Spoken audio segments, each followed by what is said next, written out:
Hey everybody, thank you for joining me. This is level 2 packing. It's really my first draft on packing my photo gear. I usually save this till the very last minute and then I'm stuffing and packing and repacking. So none of my packing videos are about how to pack. It's how to not pack like me, but here's a little bit about the way I think in regards to what I'm bringing. So the first thing is cameras.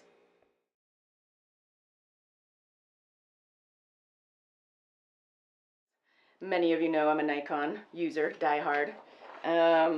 Splashed out on lenses though, I'm a little bit more willing to try other brands. But I use a Nikon 750, absolutely love it, and a Nikon D600. I have the D600 in my hand. Quinn is photographing us with the 750, much better quality all around. This is a great camera, I love it. It's my backup camera. On this, I have a 35 to 70. It's an f2.8. It's very old and it's very loosey, and I don't think that sharp, but it's a good range. And because it is thrashed, I'm a little bit more willing to carry it out and use it, you know, or stick it in my bag and have this as my one lens. So my other thrashed lens is my 80 to 200. This bad girl, has been around the block. She is well worn, been in the shop, also not particularly sharp, but she works. She's gonna need replacement soon, but she'll do the trick. Little journalism trick. Photojournalism trick we have is putting 2 end caps together with some duct tape. That way, when you're pushing them in your jacket or your bag or whatever you're using, you can kind of just, you're not always fishing around for those end caps.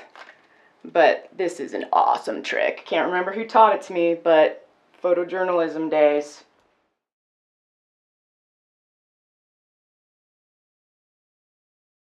For my 80 to 200, I have some ND filters that, to be honest, I have not used often, and they're required in all my photojournalism classes. And what you want to be thinking about with these is they're sunglasses for your lenses, and they come specifically for your lens, size-wise, right? This isn't going to go on another lens. And the reason why I'm bringing in this time is because Namibia is so bright, so hot, so white, light, and so I'm bringing a packet of 3, and they're all different densities. And again, to be honest, I really haven't used these in my career. I probably should have. I've probably saved myself a lot of, you know, grief with blown out highlights. So bringing those.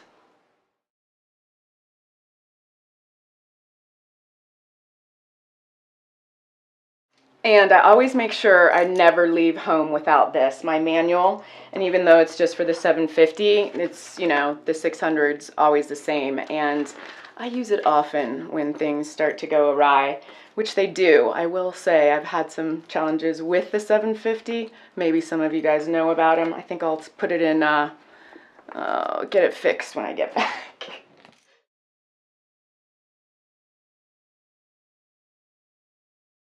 I'm going to take an SB 500, 800, because they're the bomb. I love these. I have a couple, but they're also super precious. Wondering if I should bring 2. What do you guys think? Should I bring 2 or 1? Then that means remotes and all of that, which is a lot of extra weight. Am I really going to use it? Am I going to set up some fancy environmental portrait?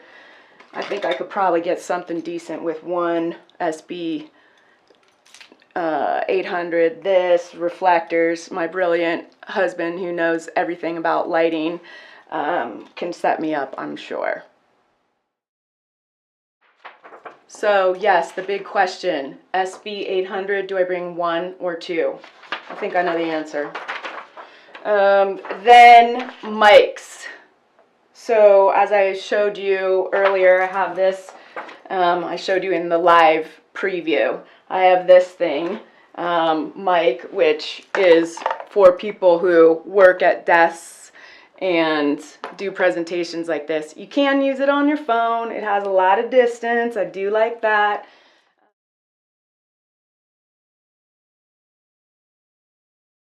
As you guys know, you need to be really steady when you're doing this vlogging and selfieing and all of that. And I have been super resistant to buying these things because I think they look super stupid.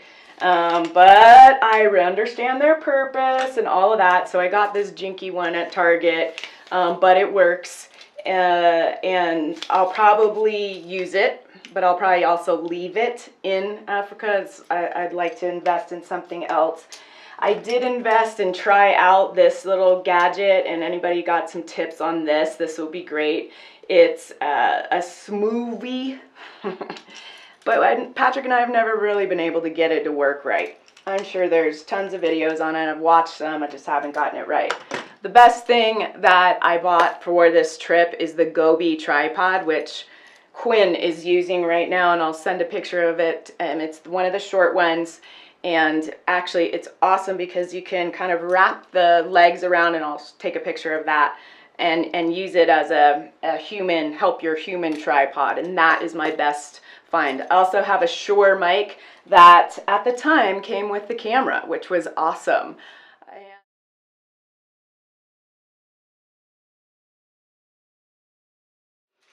Bags. I'm a bagaholic.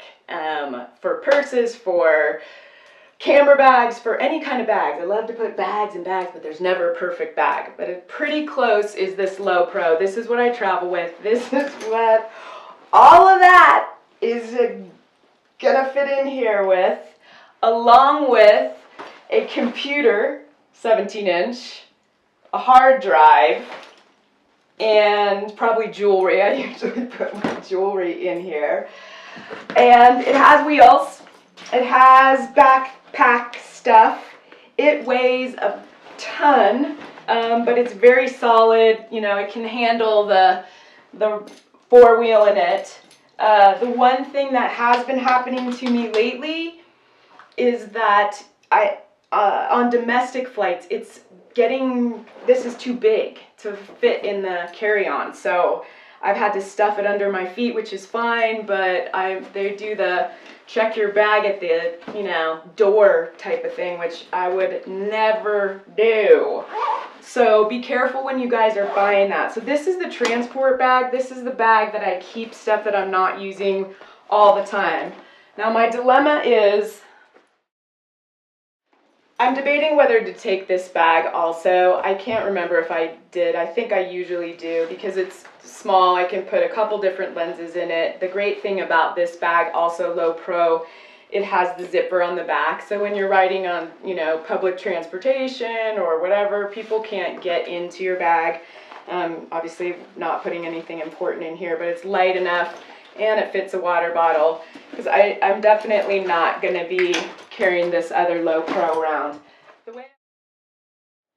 What I usually wear when I'm working is a newswear vest. It looks like this, and I just slip it over my head.